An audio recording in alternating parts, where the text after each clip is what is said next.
Hey, it's Hammer Time. A very special episode of Hammer Time here in Nogales, Arizona, with two leaders in the fresh produce industry in the United States of America. My good friend Jaime Chamberlain and Lance Jungmeyer, Fresh Produce Association of the Americas, as well as a representation on the executive committee from the Arizona-Mexico Commission. First, this is a hardball. We're gonna start with my favorite fruit or vegetable, tomatoes. Which is it? Well, technically, botanically, the tomato is a fruit, but the Supreme Court decided that it should be a vegetable so that it could be charged a tariff. And that was going back to the 1800s. Wow, that's really interesting. That might be one that is ripe, if you will. I hate to pun for another determination. But moving on to what's going on right now in tomatoes, and I do want to bring the conversation to USMCA at some part. But right now, the Commerce Department just terminated the tomato suspension agreement, which governs with Mexico tomato trade.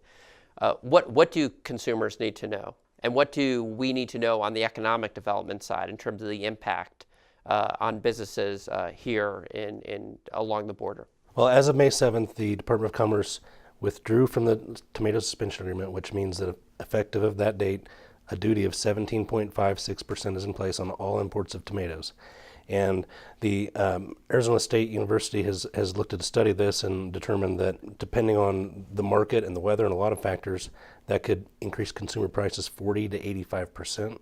So we're expecting the consumers are going to have to pay a whole lot more for tomatoes, and the businesses here in Arizona that handle these are facing extreme pressure. Some companies could be having to put $500,000 a week in cash deposits down just to stay in business. You multiply that over the course of a year, you're talking about millions and millions and millions of dollars. And starting when? Are we talking like right now? Right now, just a couple days ago. Tuesday, May 7th is the effective date. And we could see $500,000 a week for some businesses? Yeah. Correct. If you could break that down even to a truck coming over, with the increased cost for that truck. A truck might have 1,400 to 1,600 packages on it, and in a $10 market, we're adding that up, and it's about $2,800 per truckload. And there are many companies that bring across 30 truckloads a day, and that's where we get to over $500,000 a week. And you measure that out over the course of a year, you're talking tens of millions of dollars just to stay in business. And this cash deposit, companies have to hold that until May of 2022. So some companies are going to have to be able to have $100 million in cash deposits to put down just to stay in business. That's something that is going to be extremely difficult. And I know our Governor Ducey, has sent a letter to the head of the U.S. Department of Commerce. I know our U.S. senators and most of our congressional delegation are very supportive of making sure that this gets lifted or resolved as soon as possible. Can you talk a little bit about what we need to be doing? I think that's one thing that's very important for us to recognize down here in Nogales, Arizona, and the industry that is our largest industry that represents the majority of our jobs in our community and in our county. I think it's very important that we recognize the work that the governor's office has done and the governor himself, and also our two senators and our state representatives. We're very much appreciative of what they've done and what they continue to do to help us along this endeavor here. When you talk about 360,000 trucks a year that cross through this border, and roughly 45% of those have tomato products on there, we're looking at some drastic reductions in truck crossings through this community and through our state in general. That would be absolutely detrimental for us here and for the state of Arizona. We have to remember that we've been importing, and companies like myself here in the distribution business of Mexican fresh fruits and vegetables, we've been distributing these products throughout North America for over a century. So this is a very, very well established industry for the state of Arizona. Well, what really concerns me is this is wrong on every level, and it's really Florida and a little bit of Georgia against the rest of the country. Consumers aren't just going to pay the price. When you're talking about a doubling, I've heard somewhere that certain restaurants, when prices of tomatoes spike, they may take the tomato off the burger. Sure. When prices get to that high, that's an option for a lot of the food service companies around the United States to do those things. Retail has also done the same thing. They've taken the commodity off the off the shelves, and that's a very good possibility that that may happen in the future as well. Unfortunately, we don't want that to happen. And fortunately, the Mexican grower associations continue to negotiate with the Department of Commerce until they can come to an agreement where they think that it's equitable for all parties.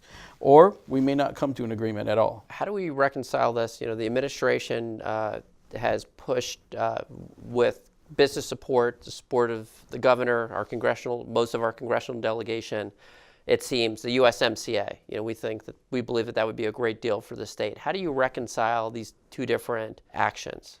I think the tomato suspension agreement and the USMCA negotiations are intertwined.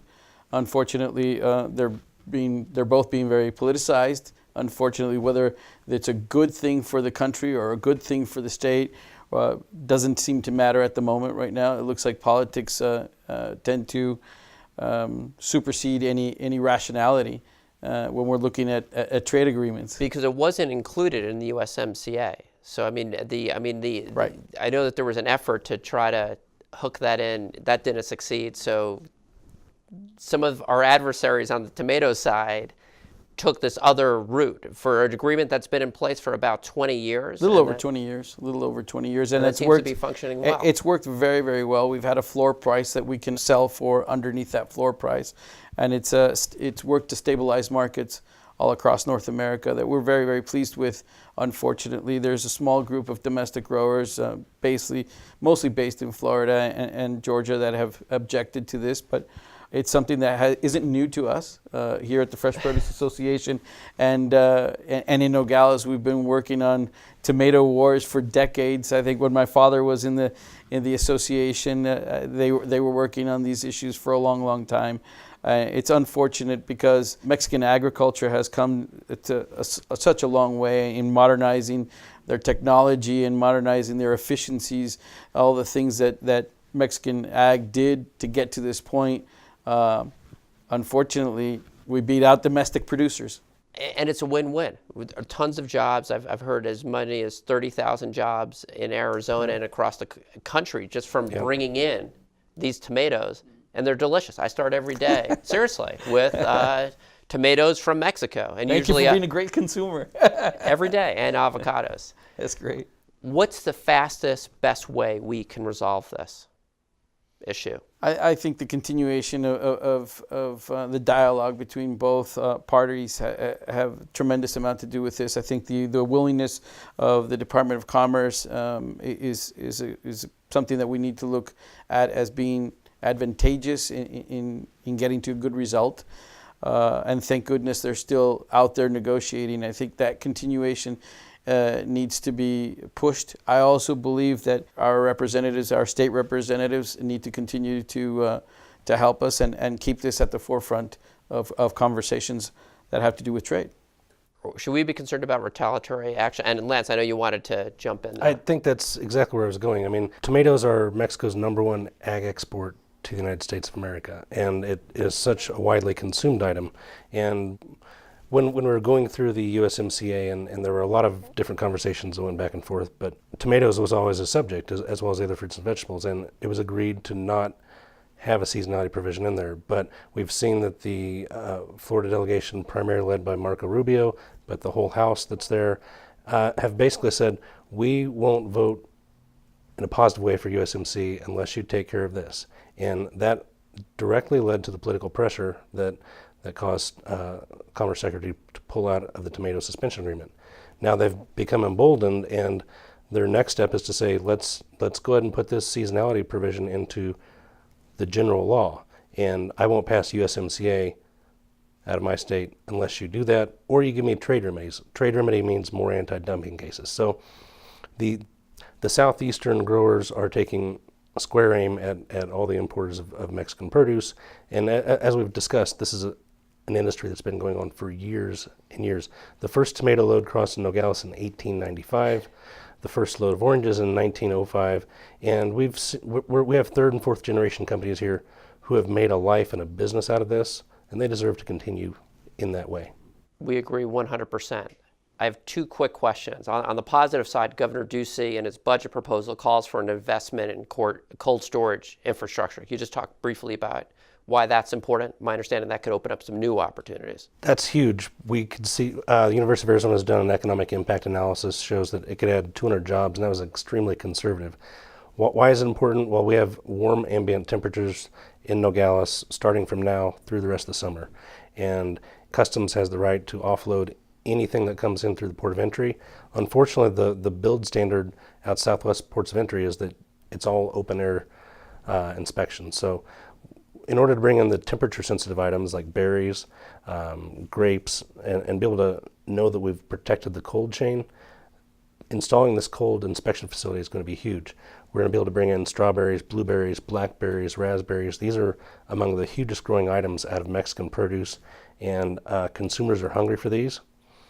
And it'll keep unemployment down in the summertime here in Nogales. Nogales has historically seen its employment drop during the summertime because we're a seasonal industry. But we have the opportunity to improve the economy of the whole state with this. Final question. If you could talk a little bit about the modernization of Mariposa Road, otherwise known as SR 189, and why that's so important. I think SR 189 from the Mariposa Port of Entry is something that is absolutely incredible for our community and for our state. The recognition of the governor's office and also the Arizona Department of Transportation under the leadership of John Halakowski have been absolutely amazing. They've really supported the fact that we needed a connector road that was more efficient and that was larger and that would handle the capacity of what we will have in the near future coming through this port of entry. When the remodel was done of Mariposa, it was done to handle 4,000 trucks a day. We handle anywhere between, at peak season, anywhere from 1,800 to 2,000 trucks a day. Occasionally we get that. There are certain times that we get that. Unfortunately, we're not able to handle much more than what we already have right now because of the staffing issues that we have. Our port here is anywhere between 150 and 175 agents short at any given time. So unfortunately, we're doing the best we can with what we have. But the infrastructure projects that are being planned for Arizona and for our community are absolutely incredible. SR 189, we thank the legislature and thank ADOT and the governor's office for helping us with that. We're going to be a 21st century port of entry now. Well, we strongly support the funding when it comes to Mariposa, the proposals out there for San Luis and as well as Douglas. Absolute final question. Since I have you both, this is a real treat. With the shift in some of the agents, you were sort of hitting on that, Jaime. I just want people to understand why that's important, why it's so important to get the proper staffing in terms of CBP. I think as any American businessman is concerned, and especially a border citizen like ourselves and border businessmen like ourselves, I think it's extremely important that we understand that border security is absolutely foremost in our minds almost every single day. I mean, border security, there's absolutely nothing more important than that. But sacrificing the agents that we have at the ports of entry to do the duty or to do some of the duties or to help with some of the duties for Border Patrol is just not the answer for us. Taking away the 75 agents that were taken away from the state of Arizona and even much more from other ports of entry and other states are absolutely detrimental. There has to be another way to help Border Patrol with their migrant issues, but taking customs officers away from working on international trade is absolutely not in question for us. And Jaime, if I could add on, those customs officers right now are working double duty. They're working 16-hour days. Things will get through when people are overworked like that. You'll either burn out the officers or they'll burn out their ability to do their jobs. And so it's extremely important we get the right level of staffing here. And the FPAA recently joined a letter with a number of national groups calling for 600 more customs officers nationwide. We need them not only here, we need them in the airports and the seaports, but because you're here today, we need them here. We agree 100%, and I just want to thank you, Lance, and you, Jaime, for all of your work, all the great jobs you're bringing to Arizona and this region, and also just being that gateway for delicious and healthy vegetables or fruits, whatever the Supreme Court may decide. Thank you both for being on the show today. Thank you, Glenn. Thanks, Glenn. Thank you. And thanks for eating tomatoes.